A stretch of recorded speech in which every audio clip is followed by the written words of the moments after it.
بنگلہ دیش کے اندر جو مسلمان گھرانے ہیں اور اسی طرح مشرق وسطیٰ کے اندر جو اسلامی ریاستیں ہیں وہاں کے جو مسلمان گھرانے ہیں سب سے مضبوط خاندانی نظام وہاں موجود ہے۔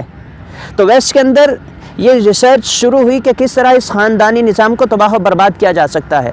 میں یہ بتانے جا رہا ہوں کہ ہو کیا رہا ہے کہ وہ کام جو 80 کی دہائی سے شروع تھا اور اب تک وہ نہیں ہوا، اس کو اس انداز میں باقاعدہ قانونی طور پر کیا جا رہا ہے۔ اس ریسرچ کی بنیاد پر یہ فیصلہ ہوتا ہے کہ پاکستان اور اس خطے کے جو اسلامی ممالک ہیں ان کے خاندانی نظام کو کیسے تباہ کیا جائے۔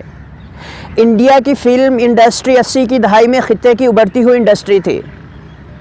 تو ہوتا کیا ہے، انڈیا کے 50 نامور پروڈیوسرز کو ٹریننگ کے بہانے امریکہ بلایا جاتا ہے اور انہیں وہاں باقاعدہ فلم میکنگ کی ٹریننگ دی جاتی ہے۔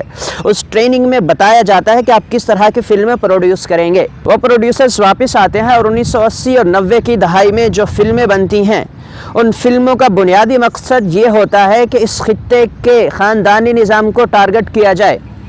اور انہی دنوں ایک ایسی فلم بنائی جاتی ہے جس میں ایک اداکار اپنے والد سے شادی کے بارے میں بحث کرتا ہے۔ والد اس کو ایک جگہ شادی کرنے سے منع کرتے ہیں، لیکن وہ اداکار، وہ ہیرو جو فلم میں دکھایا جاتا ہے، وہ اس والد کے منع کرنے کے باوجود وہاں شادی کرنے پر بضد ہے۔ اب بات بحث و تکرار پر آ جاتی ہے اور وہ اداکار والد کے منہ پہ تھپڑ جڑ دیتا ہے۔ اور اس طرح یہ فلم اور اس کے بعد جو سارا ایک فلمی کلچر انٹروڈیوس کروایا گیا اس خطے کے اندر، یہ بنیاد تھی کہ جس میں اس سماج کو، اس خاندانی نظام کو تباہ کرنے کی بنیاد رکھی گئی۔ یہ وہ سارا جال تھا جو 1980 اور 90 کی دہائی میں فلم انڈسٹری سے اور اس کے بعد ڈرامہ انڈسٹری سے کیا گیا۔ لیکن اب یہ لوگ اس قدر بے خوف اور طاقتور ہو چکے ہیں کہ اب باقاعدہ قانون سازی کے ساتھ نیشنل اسمبلی اور سینٹ آف پاکستان کے اندر سے قانون سازی کروا کر یہ سب کچھ ہمارے سروں پر مسلط کیا جا رہا ہے۔ کیا عمران خان صاحب نے یہ پناہ گاہیں اس لیے بنائی ہیں کہ اس نام نہاد قانون کے ماتحت جو والدین گھروں سے نکل جائیں، جن کی اولادیں، جن کی بیٹیاں، جن کے بیٹے ان کو تشدد کے نام پر گھر سے نکال دیں تو وہ ان پناہ گاہوں کے اندر قیام کر سکیں؟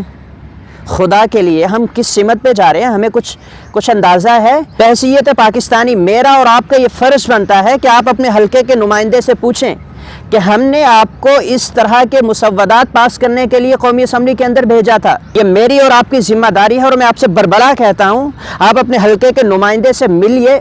نہیں مل سکتے تو ایٹ لیسٹ آپ اس سے فون پہ بات کریں اور اس سے اپنا احتجاج ریکارڈ کروائیں۔ کیا ہم نے آپ کو اس لیے وہاں بھیجا تھا کہ آپ اس طرح کی قانون سازی کریں وہاں جا کے؟ اور اسی کے ساتھ جڑا ہوا ایک اہم سوال یہ ہے کہ ہماری مذہبی سیاسی جماعتیں نیشنل اسمبلی کے اندر بیٹھ کے کیا کر رہی ہیں؟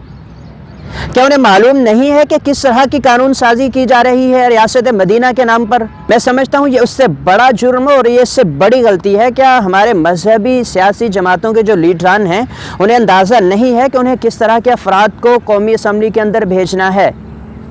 بڑے معصوم انداز میں کہہ دیتے ہیں کہ جی ہمیں تو معلوم ہی نہیں تھا کہ اس کی جو کارروائی تھی وہ انگلش زبان میں کی گئی اور ہمیں انگلش آتی نہیں ہے۔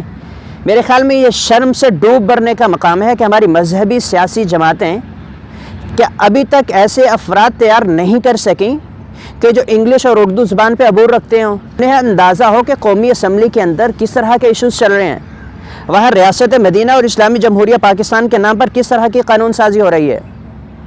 تو میں سمجھتا ہوں یہ ہماری مذہبی سیاسی جماعتوں کی بہت بڑی ناکامی ہے اور اس انسیڈنٹ سے انہیں یہ اندازہ ہو جانا چاہیے۔ PMLN ہے اور اسی طرح پیپلز پارٹی ہے اور اسی طرح پاکستان تحریک انصاف ہے، ان میں سے بھی کسی جماعت کے کسی ایک رکن نے اس بل کے اگینسٹ کوئی بات نہیں کی سوائے جماعت اسلامی کے سینیٹر مشتاق احمد نے۔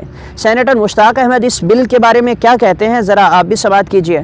یہ ہمارے خاندانی نظام کو تباہ کرنے کی وہ عالمی سازش ہے جس کی شروعات 80 کی دہائی میں کی جا چکی تھی۔ آج ہمارا سماج، اسلامی معاشرہ اور اسلامی ریاست اسی وجہ سے قائم ہے کہ ہمارا خاندانی نظام مضبوط ہے۔